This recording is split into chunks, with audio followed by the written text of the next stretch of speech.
Before we get into the episode, I wanted to do a quick call out to anyone listening in Australia who is currently living with or has lived with an eating disorder. As you know, I, Ash, have worked with the Inside Out Institute Australia for many years as a lived experience champion, and they do some incredible work to help facilitate some amazing eating disorder research so that we can learn more about this illness, what causes it, and ultimately help develop better treatments. At the time of this episode's release, June 2025, there are currently 2 studies that are recruiting participants. The first is the EDGI-2 Australia study, EDGI spelt E-D-G-I, which is the world's largest genetic study of eating disorders. You can help researchers uncover the genes that influence a person's risk of developing the illness to improve treatments and save lives. If you've ever experienced symptoms of an eating disorder or disordered eating, your story can help. To learn more and to take part in the study, head to the link in our episode description below. The second study is the LIVED study, L-I-V-E-D, which is an Australian-first study hoping to fill the gaps and silences in the healthcare system.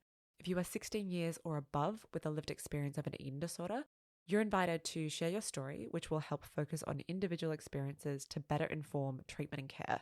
Again, if you would like to take part, head to the links in the episode description below to find out more. Research is such an important part of developing better and more effective treatments for eating disorders, and we highly encourage you or someone you know who is willing to take part, and we thank all of you who choose to do so. Now, on with the episode.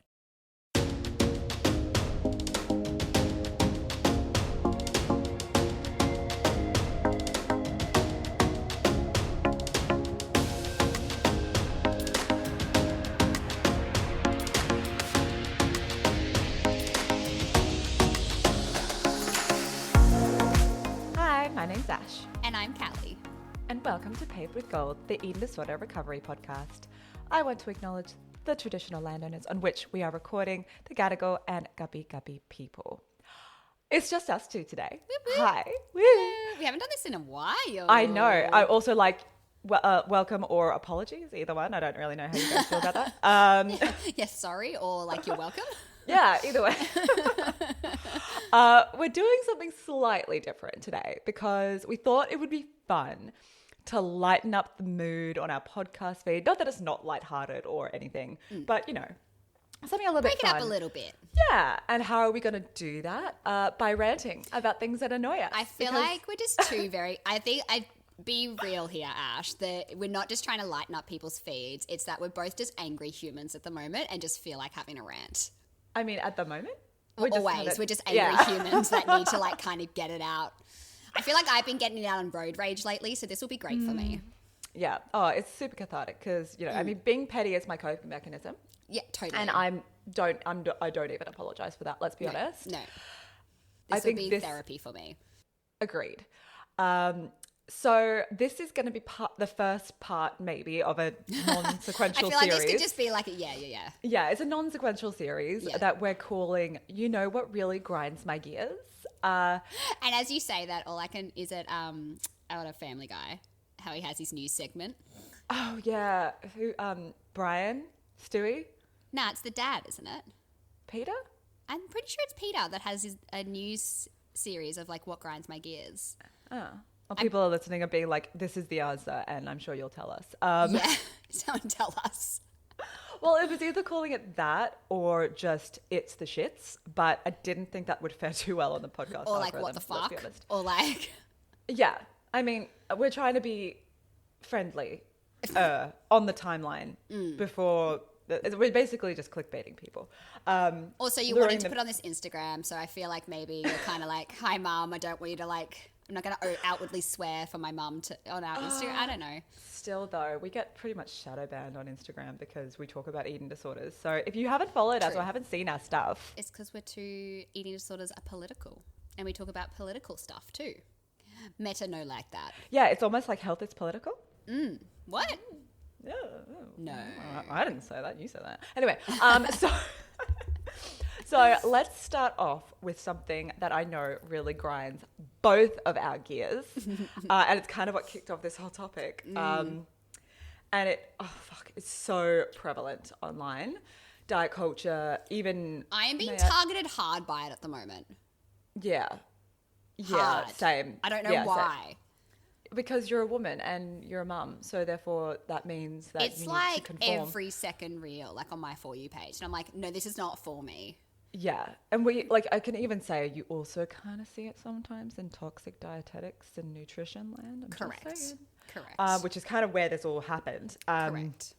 So, actually, before I even go into what this is, disclaimer: these are just our opinions. Oh yes, yeah. Feel We free have to no disagree with us. degree in this. Like it's just Yeah. that we just angry and want to rant. Oh, not even that. Like, feel free to disagree with us, to agree with us, neither, both. I don't know. Like, we're just having fun, so don't come for us. But if you do want to voice your opinion, just be nice and polite about it.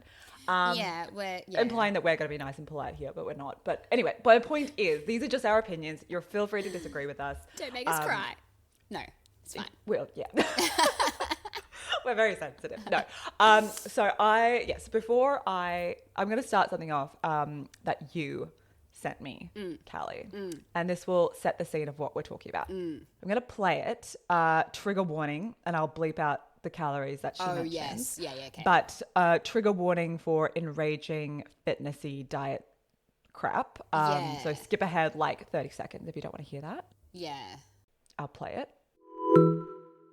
I just wish I could eat pizza every day and still hit my fitness goals. You can. This pizza has 100 grams of protein. Yep, you heard that right. 100 grams of protein and calories is what's in this protein pizza, and it's probably one of the simplest recipes you'll ever put together. And I have over 300 recipes high in protein just like this one inside of my app, but as a little taste test, you can comment yumminess, and I'll send you this recipe for free because I'm on a mission to show you that hitting your protein goals, getting in shape, and developing self-loving routines is a lot easier than you may currently have made yourself believe. So, for those of you who haven't had the privilege of seeing this, or for those of you who that sounded sarcastic, but I also like totally mean it. You have the privilege of not seeing this. Yeah, stupid I thing. hope that you've like, you know how you can like mute posts or like get rid of that like kind of genre of posts on your Instagram. I hope that this has been done for the majority of you listening. Yeah. So I hope you haven't seen it or heard it. Yeah. So, Callie, can you describe what we're seeing here? So what I'm seeing is a really sad fucking looking pizza. No, do you know what? Not even it's an omelette. It's like an omelette that somebody's trying to pass off as a pizza, and every Italian is collectively banging their head against a wall, crying.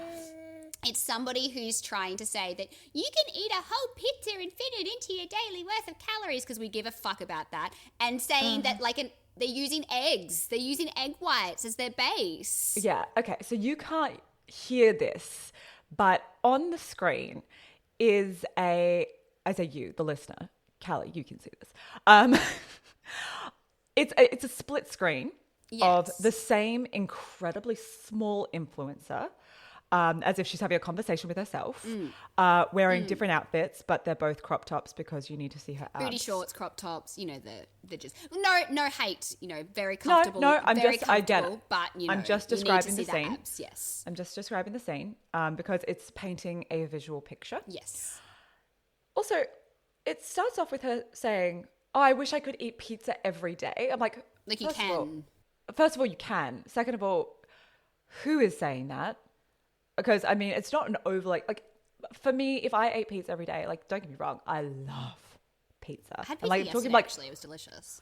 I'm talking like real pizza. I have pizza probably 2-3 times a week. So yesterday, maybe. actually, so there's a place we go to on the Sunshine Coast called, can't remember the name of it, but they do happy hour pizza. Amazing. And it's fucking incredible. So I'm a celiac, as you know, so gluten-free pizza, and the base, gluten-free base, it's freshly made gluten-free base. So it's like a real, like I get the real pizza base experience. Yeah. Best fucking gluten-free base I've had ever. Like it doesn't even look gluten-free. I'm so like, anyway, sorry. That's just, I had pizza yesterday. I was really happy about it. Yes. But I mean, we could just talk about pizza all day. But That's not the topic. That's not the topic. When we actually haven't even gotten to the topic of what it is. I'm just describing this stupid fucking reel. So yes, so there's this split screen, and above her are the calories of a perfectly normal pizza, and she's deciding to ruin it for everybody by saying how many calories there are in it. And then on next to her in the, oh, but you can get it, you can eat pizza every day, is her insert less than half of the calories in comparison to the other one here. But it is a gigantic looking pizza. It looks like pizza, but you're right. It's not pizza. It's a fucking omelette. And a sad omelette at that, because there's not even any fucking, like, it's egg whites. Callie, it's not just egg whites. It's egg whites. Isn't it a cauliflower? Ground chicken. Oh, fuck, that's right, because it's got to be high protein. Yes, and of course the whole point of this is like, oh, it's 100 grams I of feel like there's protein. another one she's done that's like egg whites and cauliflower. I mean, probably. Don't worry. We will get there. But it's... I don't really want to like list what's in this, but I almost feel like I have to just to really paint the picture of how... Yes.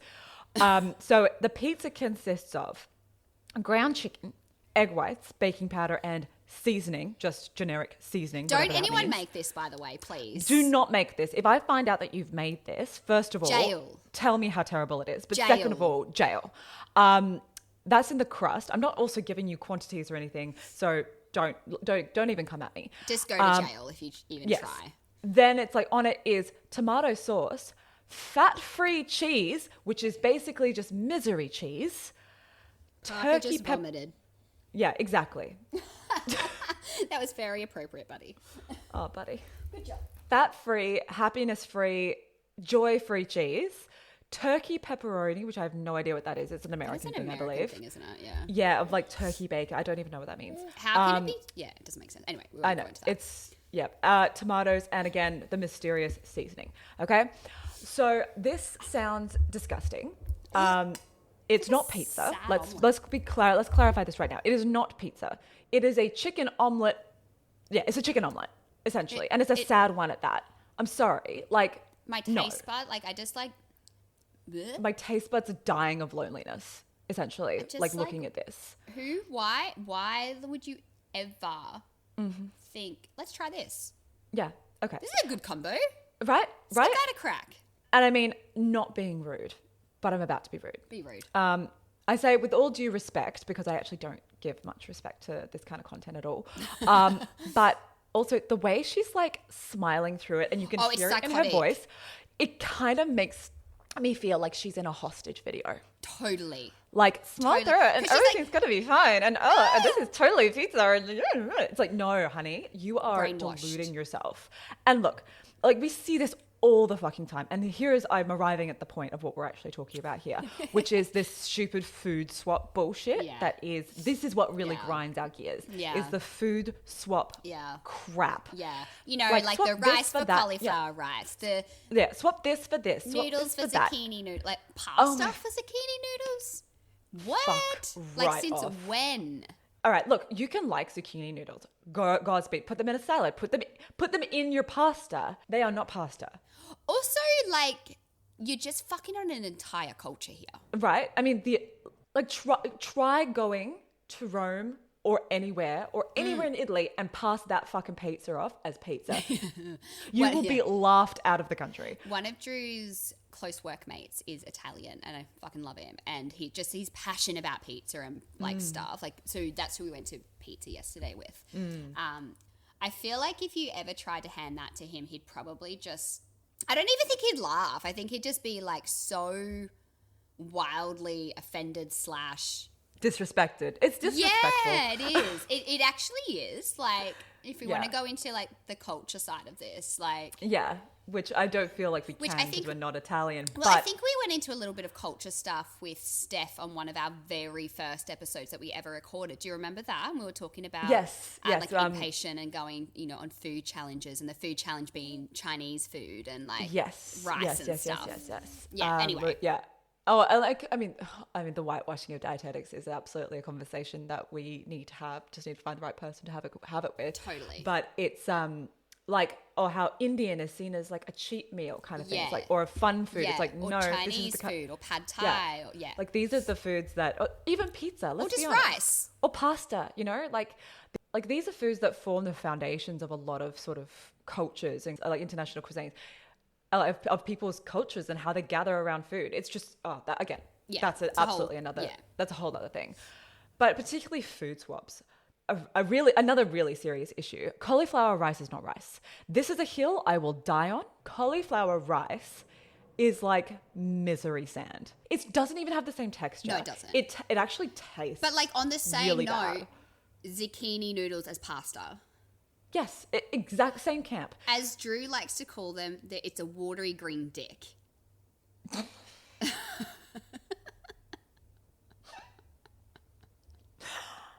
I mean, Like, but so like have that as not like wrong. pasta. Like it's so watery. and it waters down whatever sauce you put with it. It And I mean, disintegrates. yeah, and for people like us who have like sensory and texture issues, it's just like absolutely not. And like it's the same shit. Like you see them all. Like I went and because again I have curated my algorithm so that I don't see this shit anymore. I actually went and tried to find some, and some of them I'm like, oh yeah, that's right. So yeah, the kale instead of like crisps or like potato chips, like no. Look, if you Don't get want me wrong. I don't hate. if you want kale chips, go for it. Like, no, when you like when you bake crispy them with kale like is quite yeah, delicious. crispy kale. Because it soaks up oil. Yeah, and like that's lovely, but not as a replacement for crisps. It's not a chip though. It's not a chip. It was offensive to my sensibilities. And then there's like this is the one that really gripes me, is the lettuce cups instead of burger buns, tortillas. No. The only time a lettuce cup is a good sort of... Sanchoy bao. Sanchoy bao. Thank you. So 2 stories on lettuce cups. Can I tell you 2 stories on lettuce cups as being Please. a celiac? So Are they both an A cup and a B cup? Sorry. nice one. Titty jokes on the podcast We because love that's it. what we do now. We love it. As I'm breastfeeding. No. So 2. That wasn't what inspired me, but yeah. So as a celiac, lettuce cups is quite upsetting to me. Like it's quite triggering for me as a celiac because it's happened to me twice. So first time. Your gluten-free option? Sorry, am I spoiling? Yeah. So sorry. I remember going Sorry, to cut that Betty's. out. Tell me. I remember going to Betty's Burgers. Do you know Betty's Burgers? Do you get that in New I do South know. Wales? I do know Betty's Burgers. It is the Australian version of In-N-Out Burger. But again, it's also not because they're not as good. But yes. Yeah. So Because I've had In-N-Out, and In-N-Out is fucking amazing. as a celiac, you take your wins where you can get them. And Betty's have an amazing gluten-free bun for everyone who wanted to know. It's a gluten-free vegan bun and it's fucking delicious. Mm-hmm. So I was with friends, went out for lunch, ordered a Betty's burger with chips, as you do. After everyone ordered, they came to my table and was like, excuse me, did you order the gluten-free? I was just, yes. And they're like, so we've actually run out of buns. And I was like, oh no. Oh no. Oh, great. Oh, thank you for ruining my day. And one of their options that is on the menu is a lettuce in inverted commas bun. I don't know how you can ever call that a bun. It's not even like by any stretch of the imagination. But it's called a lettuce bun, anyway, I believe, right? It's an option. Yeah. And so he's like, so we can, to make obviously it needs to be gluten free, so we can serve it. You can a lettuce fucking leaf. And I almost wanted to cry. And because I was with a table of people who had already ordered, couldn't just be like, all right, let's go somewhere different. Yeah. I was just like, well, fuck, man. Yeah, righto. But give me my fucking money back. Right. Honestly, thank God I had chips with it. And it comes out in the lettuce bun, and it is just not. Anyway, it was just so sad. I wanted to cry. And it was when I was pretty fresh. I remember I was pretty freshly recovered at that point too. So God. you just, anyway. So you're trying to celebrate as many wins as you can of especially when you're with friends and it's obviously it was different because they came to you and said, oh, by the way. Totally. But still just a bit triggering. It's just fucked. Yeah. And then I went out for bao buns once. And so this place on the Sunshine Coast, I don't think it's open anymore, but it was a bao bun place. And they advertised that they did gluten-free bao buns. And if anyone out there is celiac, they know that literally that doesn't exist. So you literally just cannot. I don't know why no one's ever attempted it. Maybe it's really hard with gluten-free. I don't know, but I've never seen a gluten-free bao bun in my entire existence. I think bao buns the type of flour that they use to get that texture. It's a glossy finish. They look amazing. Like they look so appetizing. And they're fluffy and like I do clouds, wonder. Right? Yeah, and again, I'm sure it's something about like the gluten, the gluten structure or whatever, or how to make them. I'm sure there's a baker listening to this of like, this is actually what it is. Yeah. Yes, Well, I'd love to understand the science behind it. There's of why literally, you can't. I've never ever seen, like, you can get like there's substitutes for most things these days. Never seen one before. So anyway, you can imagine my excitement when this place advertised that they did gluten-free bao buns. So I was like, fuck yeah, let's go. Went and ordered, heaps, because exciting. As you do, one of every basically bun comes out, and their gluten-free bao buns was actually just a lettuce leaf. And I feel like you need to advertise that. Yeah, I feel like you need to tell people that. You got catfished. I feel like you need to tell people that before I ordered every single flavor off the menu. Yeah. So I've You got like catfished. a It was bait and billion switch. bao buns that like aren't bao buns. They're just lettuce leaves with a filling. And like the filling was delicious, don't get me wrong. But like it was in lettuce. And so I ate it and was like, well, now I'm still hungry because I've had no carbs. Exactly. Like I just like a handheld salad. If I wanted a salad, I'd go get a salad. Yeah, and that's kind of like the whole point that we're kind of getting at here. Didn't want a salad. Wanted a bao bun. But like your brain is expecting this and then you're disappointed. It's kind of like it's food regret, essentially. So and upsetting. And again, I think I was freshly recovered at that point. So like it was just like, thankfully these days, like I don't get so upset with things like that. But do you remember being in your eating disorder and being like, I'm going to have this thing and then it's fucking served like that? And you're just like, as a neurodivergent, I think this is a bit of a neurodivergent thing as well, getting so just fucking angry about it, like something being different to what you expected. Yeah, and then this, especially if you're recovering and like your eating disorder thoughts are still quite loud and it's something that you've really had to fight and really work towards. Like, for example, if that happened and you're like, this is something I really am looking forward to, I'm enjoying, I've done the work in order to build myself up to this moment, and then it gets put in front of you. Yeah. And then it's almost like your eating disorder saying like, see, I told We're you. like, ooh. I told you. Ooh, okay. Yeah. Or if something wasn't as great as you expected it to be, and then it's like, see, this is why you don't bother. Yeah. It's like, no, it's because lettuce is not the same as bread, okay? Yeah. Let's not read into this further than, Exactly. lettuce just not being bread. Lettuce being a salad ingredient. Yeah, exactly. And again, we want to be perfectly clear. If you genuinely prefer these, like, go for your life. And I mean, the main reason I would say to swap certain things is for allergy reasons, or if you genuinely don't like something. Yes, so sure. For me, for example, Sure. like the perfect example I can give here is I make tacos like probably like every week, like tacos at home. Yeah. Yum. Right? I make like really good tacos. I'm not gonna yum. lie. And I make, it's like a cauliflower tacos, not yum. because the tortillas are made out of cauliflower.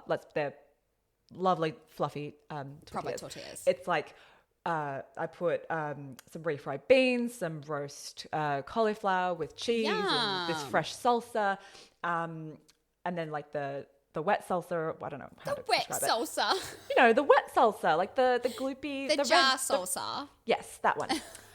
Wet salsa. I'm talking like fresh salsa, like there's the coriander and the like corn and yeah, that stuff. Yeah. Okay.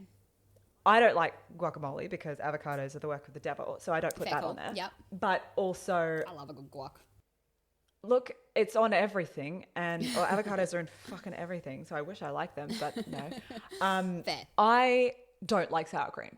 Yeah, fair. Flat out just don't like who decided, I'm just going to put this like cream out in the sun for 3 days and then I'm going to eat that. Oh, I know that's so not how delicious. it works. It's not my jam. But instead, I swap that out. I get a Greek yogurt and I put paprika in it. And cool. I have that instead. Not because I don't like it, but it's got the tanginess that I would assume sour cream has. Yeah. And for me, that is Palatable. I do that not as a diet thing, but as like pure, I don't like this, I'm swapping it for something. So if you want to swap stuff out, by all means, go for it. We're not here to demonize personal preference, and that's not what we're talking about. What we're talking about, like, if you think that cauliflower rice is the greatest thing ever, like, go for your life. But like, be real with yourself. Are you eating this because you genuinely love it? You love the flavor, you love the texture, or it's just not. Don't call it rice though. Like, don't be like, I'm having rice. So you're having cauliflower. Just call it Blitz cauliflower, because that's what it is. Totally. That's kind of more catchy, right? Blitz cauliflower. I'm having Blitz cauliflower. Right? Amazing. Sounds better. And also, especially if you're in recovery or have a history of an eating disorder or any of those kind of disorder things that are coming up, if you're doing this as a replacement to change the energy contents and the energy total of your meal, be real with yourself. That's honestly the long and short of it. And maybe that's not something you're ready to address yet. That's fine. Obviously, that's between you and your team. That's between you and, whoever. But, like, let's just stop pretending that egg whites are a pizza. And let's round back up to where we were, right? So this whole fucking reel is all about, like, oh, you can eat pizza every day. Oh, you can't tell the difference. First of all, you can. You can absolutely tell the difference. And by the time you've finished eating this misery omelette, I can guarantee you the thing that you're still going to be thinking about is pizza. Yeah, because you'll be you like, haven't had pizza. And I mean, we talk about cravings all the time, like cravings like the worst thing in the fucking world. No, it's your body like thinking, oh, I feel like that. I want to eat this. And once you eat that, the craving will probably go away. There's nothing wrong with listening to your cravings and then eating those things, because it's probably your brain telling you that you should eat that. And I mean, that's what diets basically do. As soon as you deprive yourself of something, the first thing you want to eat is the more you crave that thing. Oh. And so if you're trying to pretend that this is pizza, try to trick yourself. Your brain is smarter than that. Your brain is way smarter than that. No one would ever call that pizza. Yeah, it's not.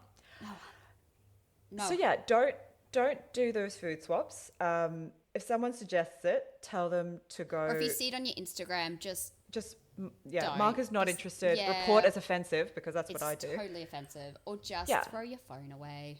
Yeah. And if you want pizza, eat the damn pizza. Oh, God. Or rice. Or, like, insert whatever that food whatever is. It is. Honestly. Which brings us into... Do you remember me telling you about you and Dr. Kyla about the Yuka app? Yeah. Which is essentially like another tool that people use, which again, please don't Don't look it up. Don't use it. Stupid. It's not even based on anything. It's not inaccurate as well. Oh, it's so inaccurate. Like, it's not even based in anything like scientific, like actually scientific. So basically what it is, it's an app that like gives you food swaps, basically. Like, don't have this food, it's a red food, have this green food instead.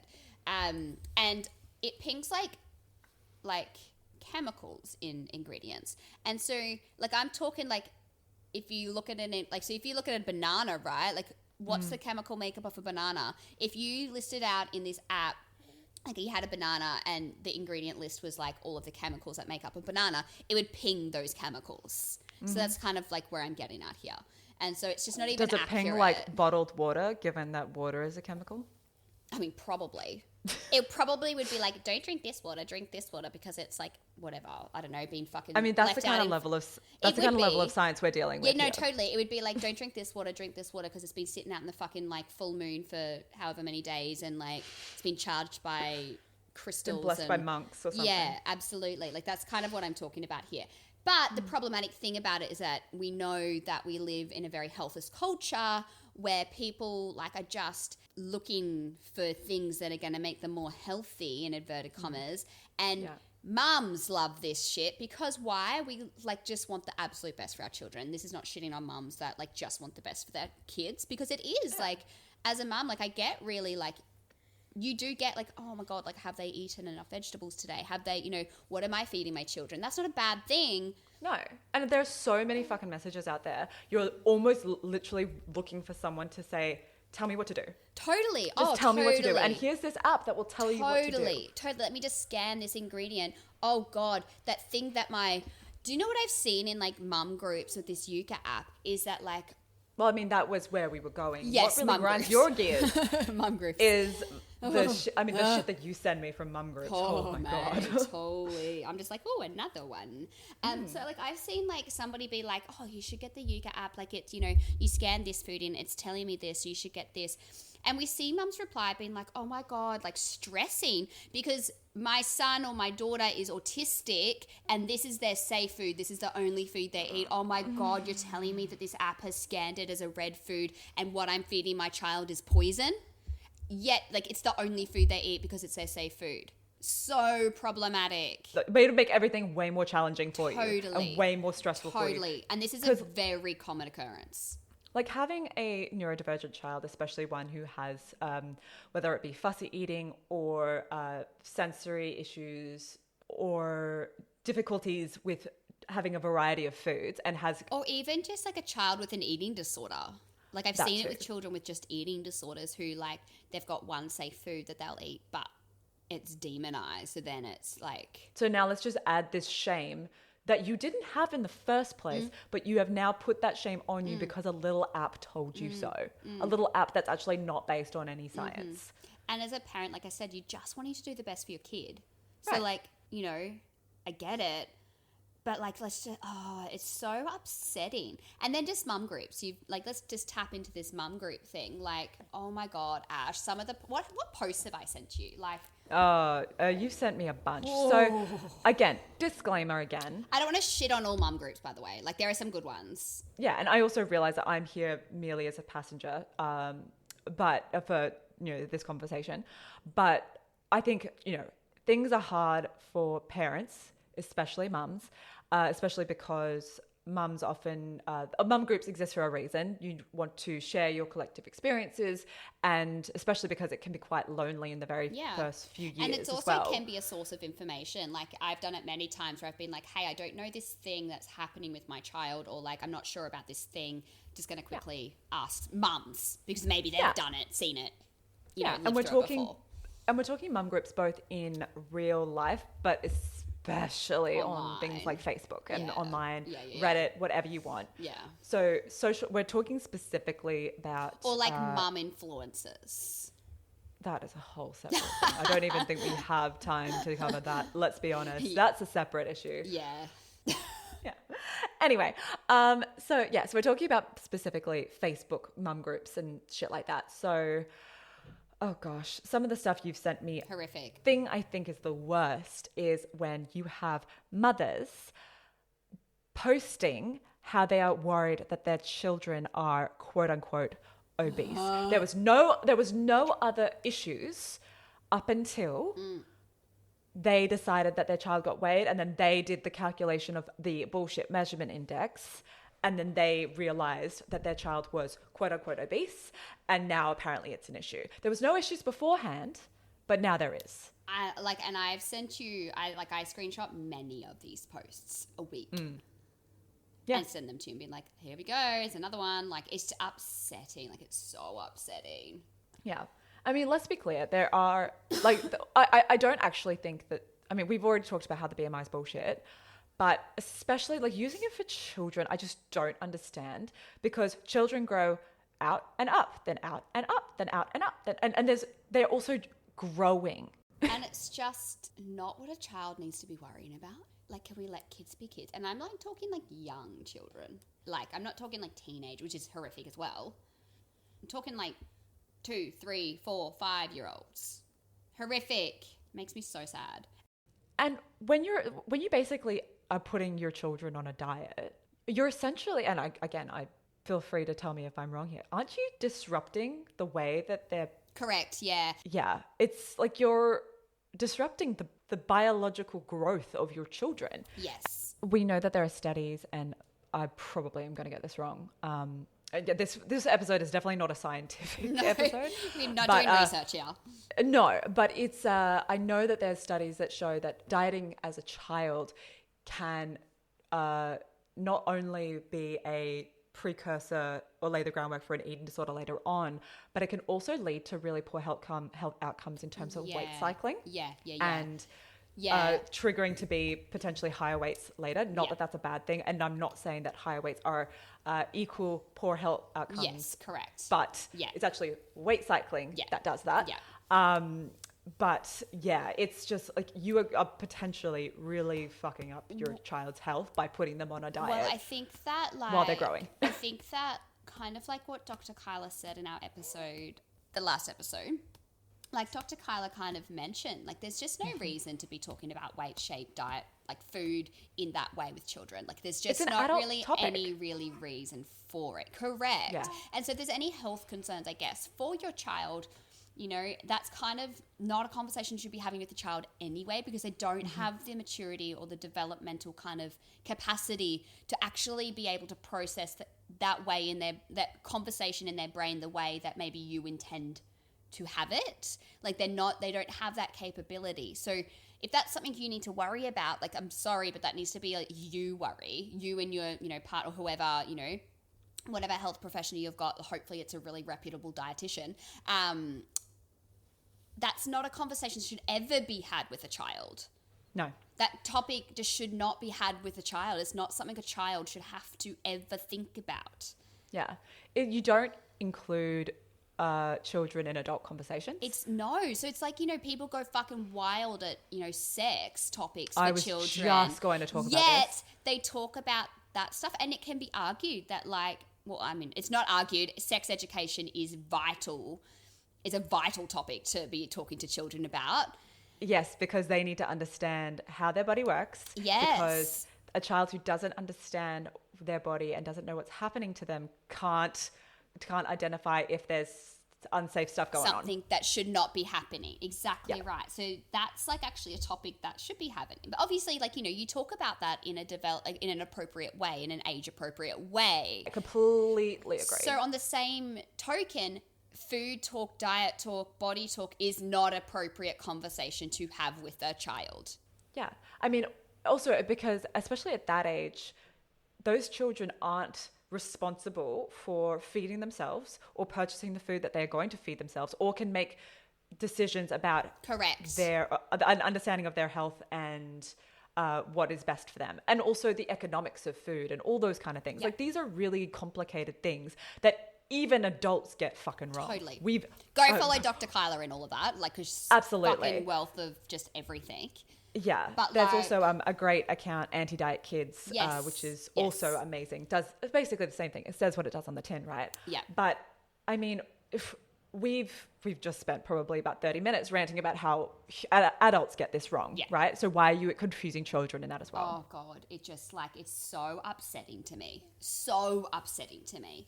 And like it's the same token as like we've banged on about it so much. Like you don't talk about your body with your child. You don't shit on your own body or diet around your child because they're watching, they're listening.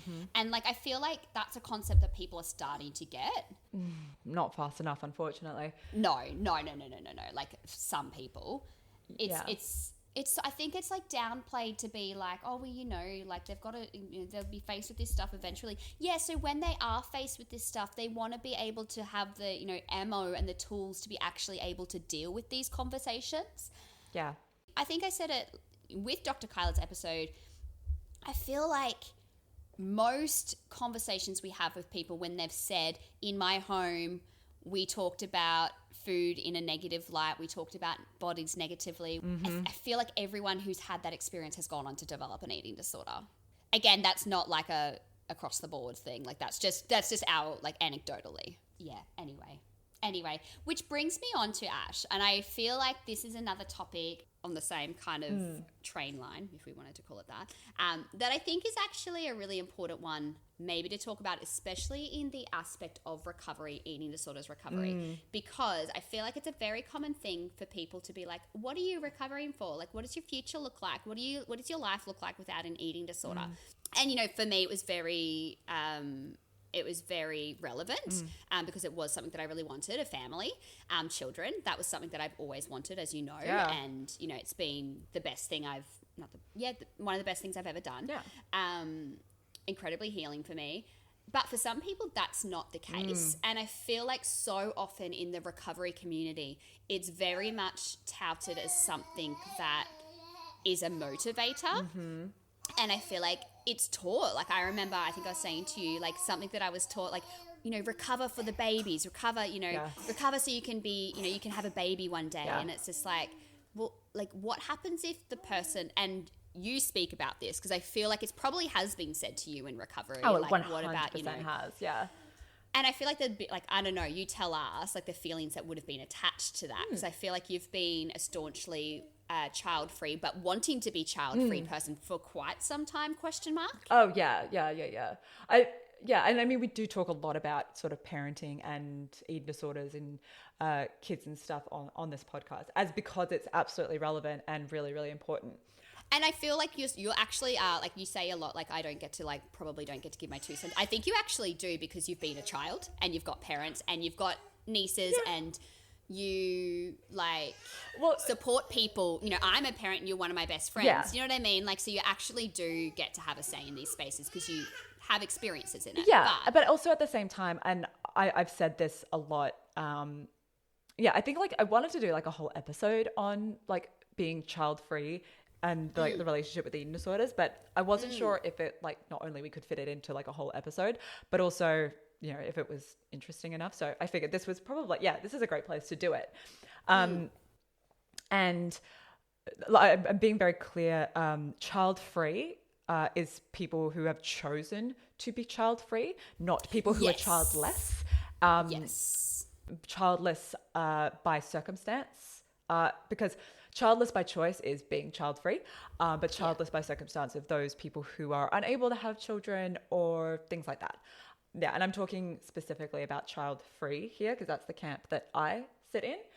And I've always said this just, I guess, to your point, not to justify, like, why my opinion is valid, but I often see in the child-free community that very few people have had more thought about having children than those who have chosen not to, if that makes sense. Totally. Like, the people, like, like, we talk about it all the time. There are people who just, like, oh, it's just what you do. And honestly, that is, like, a thing of society just says, absolutely. oh, having children is just what you do. You get married and you have kids. That's just what you do. It's this expectation. And I mean, we could go into the whole patriarchal system in which this is sort of birthed, but totally. I don't want to alienate anyone who did anyone to sort of just tune out as soon as we say that. But it's this, particularly in recovery, I've always been child-free. Actually, no, that's not true. When I was a child, I was like, oh yeah, everyone grows up and has kids. That's what you do. So I was like, yeah, you're taught it. And I was like, yep, I will have children. And then as I got probably into my early 20s, I realized that I just didn't really like children that much. If I'm being honest. It is different. I will completely put up my bias of, like, when it's my sister's children or when it's my friend's children, those kind of things. I love giving them back. That's totally. You know, I wish I could sometimes give them. No, I'm joking. I love my children. Just sorry. But again, you don't have to justify it. Like, I'm the one who's like, I find children to be annoying. I find them to be loud, especially someone who has sensory stuff. I find, like, the noise can be really, really grating. We sing a song in my house that's called Overstimulation. Love. And Blake sings it now. She's like, overstimulated, yes, mom is. That's so cute. But yeah, so, like, I don't know if that's a good or a bad thing. But no, anyway. I think it's you're teaching your child empathy of how to identify empathy for neurodivergent people. I think that's a very good thing. I'm fucking overstimulated again. But yeah, like, I when I entered my 20s, I realized, that you don't have to have children. Like, and honestly, absolutely. I know that sounds like a really sort of, like, well, duh, but there are so few people who realize that it is absolutely a choice. Yeah. And that you totally can just opt out. And be happy. And be happy, yes. And fulfilled. Yeah, exactly. And have a completely fulfilling life that doesn't have children in it. I also think part of the problem is there weren't that many people around me in my life who didn't have children. And then you get into the sort of debate about who's actually child-free and who's not. I don't tend to gatekeep who's child-free. If you identify as that, go for it. And I'm not talking about, like, we're child-free for the night because we have a babysitter. That's not the same thing. No. I'm talking, like, if someone marries someone who has children, are you child-free then? It depends on your definition. But like for me, I wouldn't classify myself as child free if I married someone who had children. I would be a stepmother or a step parent. And because I think that that's a very important role in a child's life. And, totally get what you're saying. And also it's a very interesting impact between you and then your now partner who has those children, in terms of they have priorities for their children, as they should, and they should be priority one, whereas your partner isn't. And that is totally fair, but it's something that people need to think about. Anyway, my point being, I've always been child free. I've never changed my mind. No matter how many times people will tell me that I will change my mind. No, but you're just going to hit your 30s and then change your mind. You're just going to like get a bit older and you'll change your mind. You just wait. Still waiting for that to happen. My thought was actually, when I heard that, is I would say, okay, I'll wait until my sister has children, and then I'd see how I react to my sister's children. And if it's going to hit at any point, it will hit then. Knowing me, it's like, okay, if it's going to happen, it's going to happen then. And then my sister had 2 beautiful children, and I love my nieces, but it still has not changed. I'm still child free. I still do not want children. So it's like, yeah, I have not changed my mind. And I will not. And hey, if I have a lobotomy and I do change my mind, I will figure it out when I deal with it. I'm like, unless I'm a 100% yes, I'm a 100% no. Yeah. And like, that's the thing though, like with having children, that's what it needs to be though, because I feel like you're right. Like so many people like have children because that's what they're meant to do. But then we see so many like issues, and this isn't, I don't want to shit on anybody who hasn't been 100% because it, you know, like not everyone is. It's the, Are you ever ready to be a parent? Probably not. But when I'm talking about, like, I'm not talking about being ready. I'm talking about wanting and being prepared for things like, what if my child has a disability? What if my child is not born in the gender that I want? What if those kind of things, right? A lot of people like think about having children as in having a baby. Babies turn into children. Well, they turn into teenagers, then they turn into adults. And they need to be, you need to be raising functioning members of societies. I've always said that you can change your job, you can change your partner, but you can never opt out of being a parent. Once you have been a parent, that's permanent. There's no undo button, right? Like obviously, you can get married, you'll never not be unmarried, if that makes sense. But you know what I mean? Like it's a human. Yeah. Like you are actually like it's a huge decision to make. Yeah. Like I look at being like in eating disorder recovery, it was never, it often was put as this, oh, well, you need to eat enough or get nutritionally well or nutritionally, what's the word? I guess medically restored, like nutritionally restored, that's the word. Nutritionally restored and stabilized in order for, especially for women or for those who have uteruses, for your periods to come back and all of that kind of thing. And it will affect your fertility. It is always dangled above women more than it is the like men who have eating disorders or people with non-binary who have eating disorders.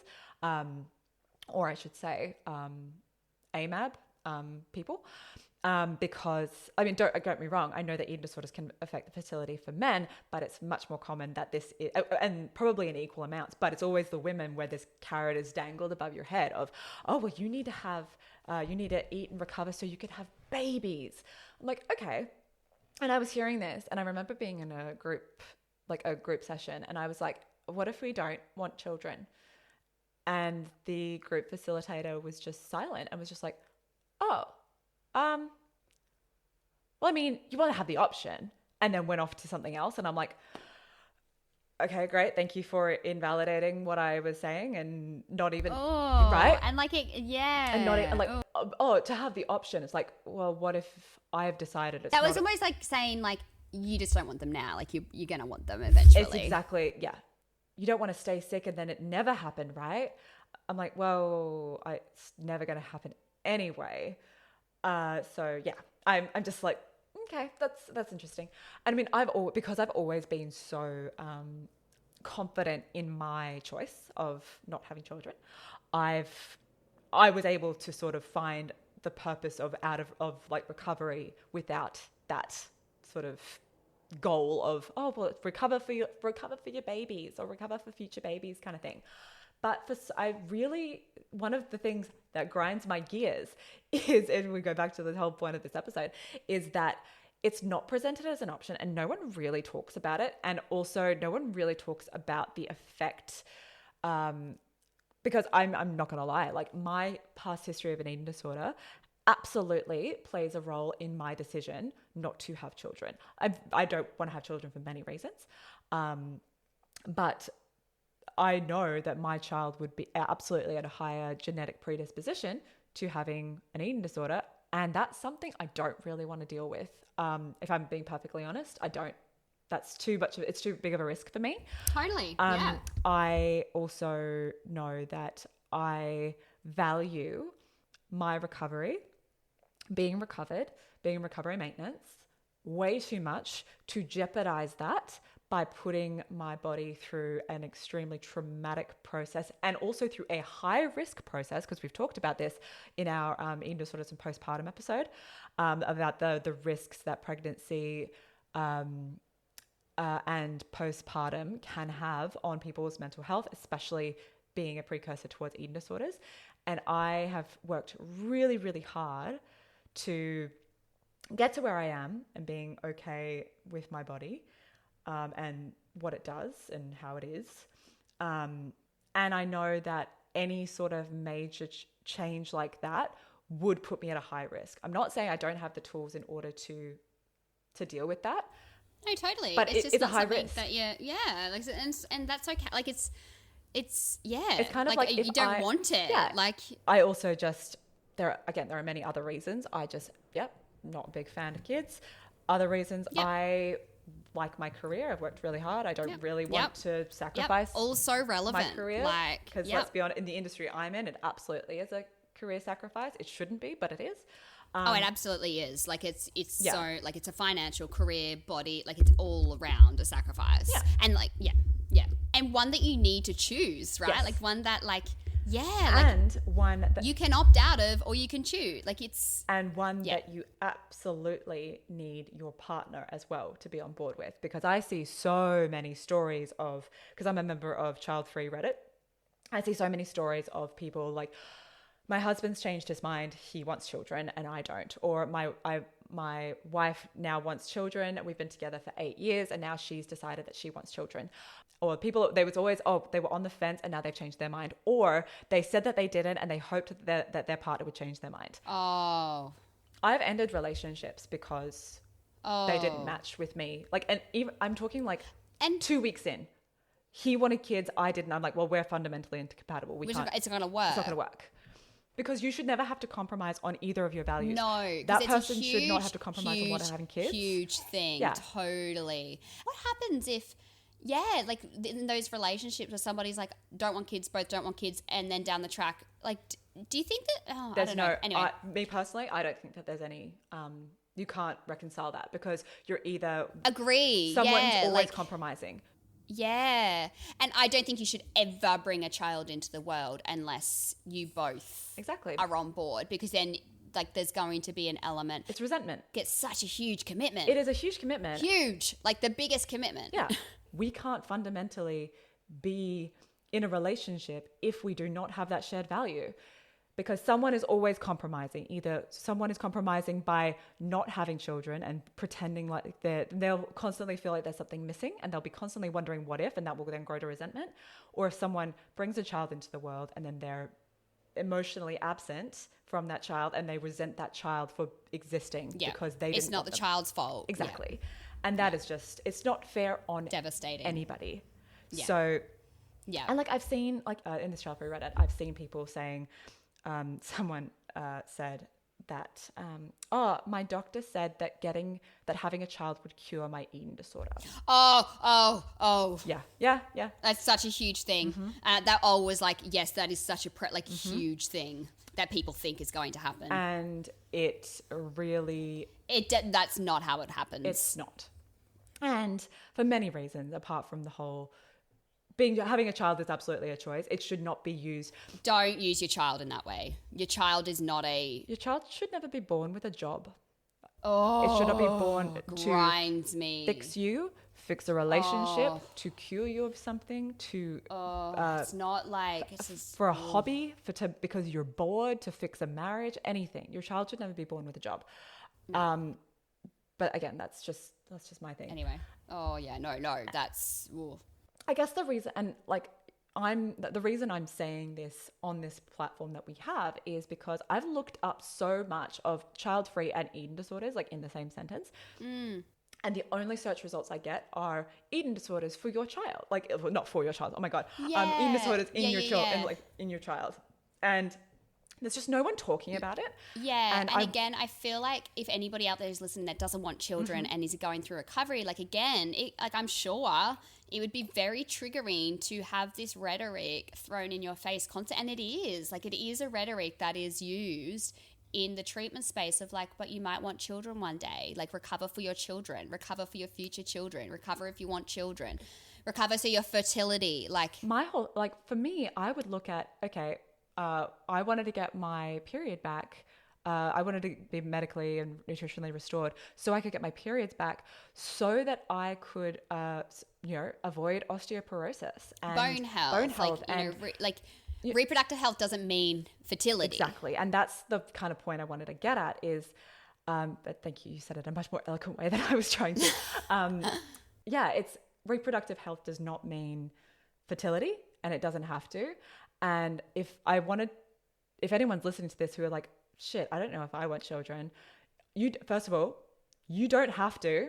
Let us just say this right now. It's definitely an option. You do not have to. Second of all, and old Auntie Susan at the dinner table, saying, but you might want to, like, fuck Auntie Susan. It's like, okay. Sorry if anyone has a nice Auntie Susan. I'm sure someone does, but. You see this all the time on people on comments, because I follow a lot of child-free influencers as well, and the comment sections are always, wow, what a sad life. Oh, you're so selfish. Selfish, yeah. But isn't that the point though? Like, isn't it good that, like, if you wanted to use the word, so I don't think it's selfish, just to be very clear, but isn't it better to be selfish about that? Because then, like, do you know what I mean? Like, I'd rather people be more selfish if that's, do you know what I mean? Like, yeah. But not just that. It's okay to choose not to spend your, For me, what's more selfish is bringing a child into the world who never asked to be, just because I have to, because this person on the internet told me so. Absolutely. And now that child will be born a situation that they didn't deserve. Grinds my gears. For me, that's more selfish, and I'm making, Absolutely agree. And I mean, if I'm going to be petty here, well, it's not as selfish as wanting a carbon copy of you into the world, now is it? Janet. And it's always the ones who are like, okay, oh, well, why don't you adopt then? Oh, no, but it wouldn't be, I want one of my own. It's like, and it's me who's being selfish, is it? Anyway, that's always my reaction when someone says that. No, but like people treat their children like property. Yeah, no, absolutely. It's a whole thing. Yeah, again, I'm not saying that people who want children are selfish. That's not what I'm saying. I'm just, in this conversation, I'm someone who absolutely wanted children, but like, it's like, it's this, like, I can appreciate it and know that, like, I would never question you on that. Like, do you know what I mean? Like, it's just, I completely fucking respect you for it. I think it's an incredible decision that you've made for yourself. Yeah. And I think if anyone's listening to this and because you will get comments, because I get fucking comments all the time. And I see the comments all the time of, oh, well, your life, you'll never know real love or whatever. I'm like, first of all, have you met my dog? Second of all. Oh my God. Literally. This is a side note, but Teddy, bless her, she had an accident where she ran into a glass door. I remember you telling me this. Yes, and she got her head cut open, and I have never been so scared and cried so fucking hard in my life. Teddy. To me, Teddy is my child. And I'm also, like, there is a big thing in people who are child-free who's like, I don't want pets either. That's totally fine. Don't have pets. So because they're like, well, I didn't, like, because for me, having a pet is a big commitment, just as it's not the same thing, but like as having a child. But for me, Teddy is my child. And for me, like, that is how I know that's how I show my love. And in terms of where I'm going with this is, there will be people who make comments of like, oh, well, what's your purpose in life? You can absolutely find Oh my God. Legit. Yeah. Legit all the time. That is awful. Legit. I'm not shitting. What is you. your purpose in life? Sorry. And then that just flips the coin onto like, oh, so sorry, my only purpose in life is to be a parent? Yes. Sorry, there's a whole lot more to me than that. That makes me so fucking angry, which is a whole other thing. But anyway, sorry, yes, continue. But no, that is legit what I see it all the time. And I'll if anytime someone talks about Childfree, that's usually one of the patriarchy, right? That's one of the first comments that comes out. Oh, well, you don't there's no purpose in your life then. It's like, there absolutely is. What? It's me having an amazing relationship with my husband, which I value way too much to Holy potentially, shitballs. not ruin, because that's not true, but because it's hard. It is hard. Like it is parenting hard. with someone else is really, really Yeah, hard. it's and hard. so many relationships break down because of Sleep deprivation, patriarchy, so much. It is hard. Love Drew to death. He's my best friend. Want to spend every minute with him. But it can be really fucking hard, and you hate the other person sometimes. Children are, and because children add a third dynamic, or third or fourth or fifth, or however, into the relationship, and they trigger you. And it's I value my relationship with Adam far too much to potentially put that at risk. I have a career that is in a state of metamorphosis at the moment, but I get a lot of value. I get a lot of joy out of my career. That brings me purpose. I have my most amazing dog, which gives me a lot of purpose. I am got this podcast. I wouldn't be able to run this podcast without with children, that's for sure. There's a reason why you do the editing. I mean, there's many reasons why I don't do the editing. That's not the only reason. I physically would not be able to do the editing, but in terms of you know what I mean. Yeah, time wise. Yeah. Wouldn't have time for it. Yeah, I find the time to the time I have, I fill it with things that I enjoy. Yeah, maybe me getting sleeping in until 10 and then playing video games all day. You might call me selfish. That's the way that I choose to spend my time. Dream day. Right? Yeah, I've chosen that as my life, and that brings me purpose. And also traveling as well. People listening need to know that this is an option. You can have a very fulfilling life without children. Absolutely does not have to be a goal for recovery. And also, if you're having children, because who will take care of you when you're older? Some very lovely trained nurses who probably will take care of me, to be honest. I probably wouldn't want my child to do that for me. No, I think that's anyway, that's a whole other thing. I won't even say that. Yeah. I won't give you that soundbite with what I was about to say. But yes. No, and also in all of that, you don't even need any of those reasons. Exactly. Yes. Good point. It's just I don't want. You just don't want kids, and that is fine. And it doesn't have to be the focus of your entire life. Yeah, and you don't need to justify it to anyone. People will make you and try to force you to do it, but you don't have to. I'm telling you here, as someone who has had to justify it, you don't have to justify it. You can choose to if you want to, but also go live your life. And I know this might seem like a weird thing to shove into this kind of episode, but it does grind my gears that the Childfree perspective is underrepresented as a whole, but especially in eating disorder recovery. I think in the recovery community, I think it is, like I said, it's such a hugely used motivator for people. So what happens when it's not a motivator? Exactly. What else is there? There's a lot of other things. And that's honestly, and Ash is a very good example of that. It's fun to figure it out. What else is there? It's 10 out of 10 I recommend, but I know it's also not for everybody. And on the same sort of coin, if you want kids, don't absolutely use that and don't deny yourself your choice. If you find someone who's I don't really want kids, then stick with your non-negotiable. That's what I think as well. I would be a very bad child-free person if I said that you had to compromise your values based on someone else's child preferences. But I think that's the thing though, our friendship, Ash, on that note, kind of similar note, our friendship has never been impacted by the fact I've got children and you don't. Yeah.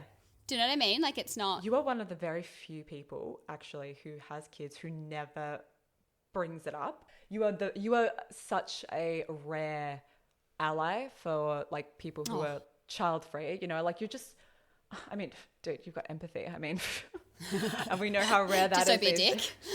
You know how rare that is these days. But and I'm glad that you value my opinions, especially when we talk about parenting and things like that.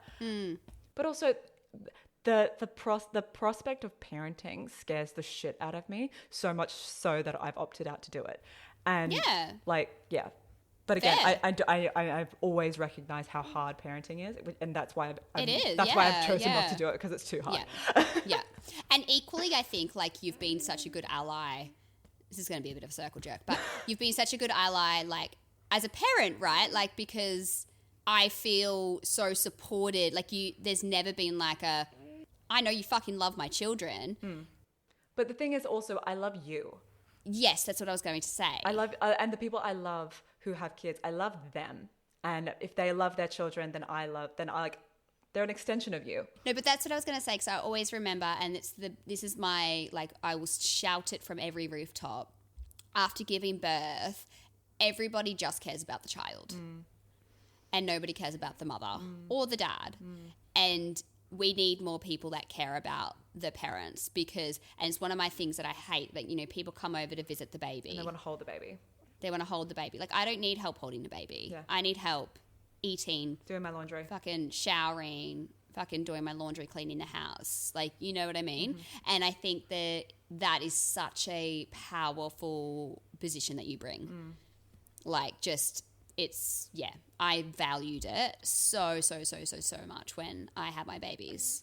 Yeah, and I think, and like we said, like, to bring this back around to grinding gears, I think this was just an important conversation we wanted to have. Yes. Because it is just kind of touted like there's one option, and it is thrown at every direction of like recovery. You know, what are you recovering for? And it's always babies. And if that is your reason, great. Totally. Like I said, it was one of mine, a very legitimate one of my reasons. But it's not everyone's, and it's okay for it to not be. Anyway, I think that's a satisfactory rant. I was like, I think so. 3 things. Is that all we're going to be able to talk about? We've been, almost an hour 40. We did it. I knew we would. I knew we would. Of course we did. So I had no doubt in my mind. If you want to hear more of this, if you want to hear less of this, also let us know. But no, if there's something in particular that grinds your gears, let us know. Send us an email. Leave a comment under We might want to rant about it. Yeah, leave a comment underneath the Spotify thing if you're on Spotify, or just like email us, or comment on the Instagram, or DM us, or whatever it is. Let us know. What grinds your gears? We love a rant. Yeah, we'll probably put like a little thing up on social media. Please let us know. Like, because like, as you know, like we're both just angry humans that need to like fucking just rant about things. I think it's very cathartic, and hopefully it's cathartic you guys listening to this as well. And I highly encourage rants at all times. It's great. Rants welcome. Exactly. Well, that's all for today's rant/podcast. Thank you so much for listening. Don't forget to hit that subscribe button so you don't miss an episode and have a chance to miss, you don't have another rant. You don't miss another rant like this one. And if you like what you hear, please consider giving us a 5-star review on Spotify or Apple Podcasts. You can follow us on YouTube and Instagram at Paved with Gold Pod. Send us an email with all of your grinding of your gears at pavedwithgoldpod@gmail.com, or visit our website, pavedwithgoldpodcast.com. All of those links will be in the show notes along with extra resources. And until next time, stay safe, and we'll talk to you again soon. Bye. Bye. This podcast is general in nature and has not taken your personal circumstances or medical history into account. We are here to share our own experiences and the things that we have found helpful throughout our own personal recovery journeys. Please remember that each person's journey and circumstances are different, and not all of the information contained in this podcast may be relatable to you. It's important you consult your own GP or recovery team to seek out tailored advice before making any important decisions relating to your own health and recovery process. If you have found any of the content in this episode distressing, please contact your care team or a medical professional. If you or someone you know is in crisis and needs help now, please contact emergency services in your region immediately.